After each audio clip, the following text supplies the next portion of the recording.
Hey everybody, welcome back to Drug Talk. As always, I'm your host, Garrett Campbell. Today we're going to be discussing a medication known as ketamine. Now before I talk about the medication itself, just keep in mind that this channel is for information purposes only and not to be used as a source for recommendations for your personal health care.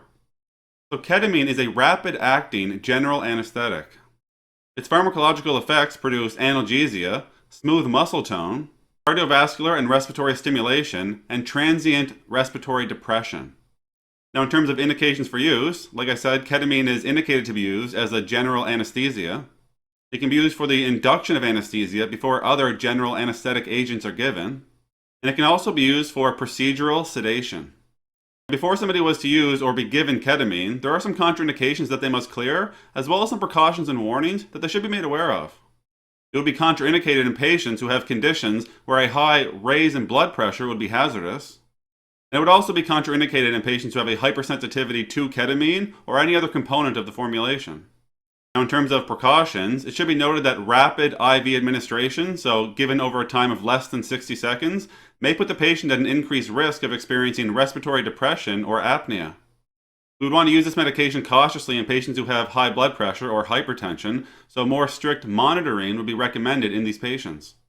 There may be a risk of increasing cerebrospinal fluid with the use of ketamine, so we'd want to use caution in patients who already have elevated pressure in their cerebrospinal fluid. We'd want to use this medication cautiously in patients who have chronic alcoholism or in patients who are acutely intoxicated with alcohol. Some patients may experience reactions such as a confused state post-surgery, hallucinations, or in a dreamlike state. They may also experience delirium.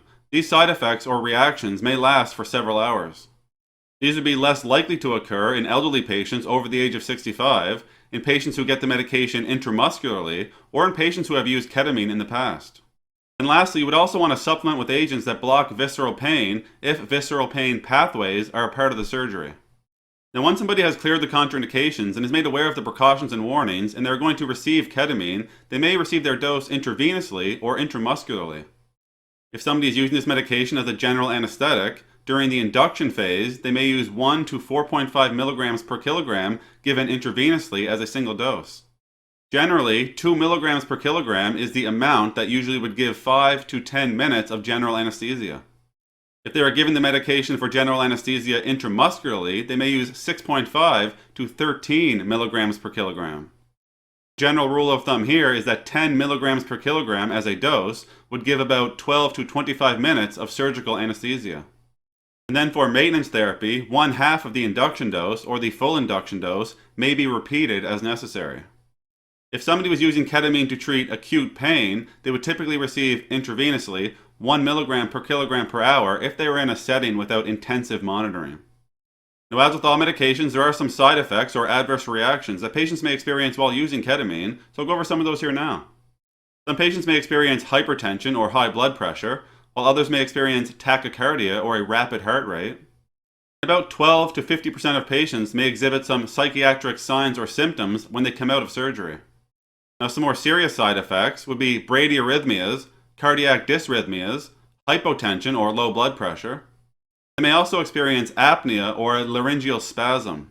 That's all we're going to talk about today with the medication ketamine. As always, I'm very thankful you took the time to come by and watch one of my videos. If you found the information valuable and you'd like to help grow this channel, you can like the videos, share the videos, or most importantly, subscribe to the YouTube channel. There's also some links in the description you can check out as well. That's it for today. Take care.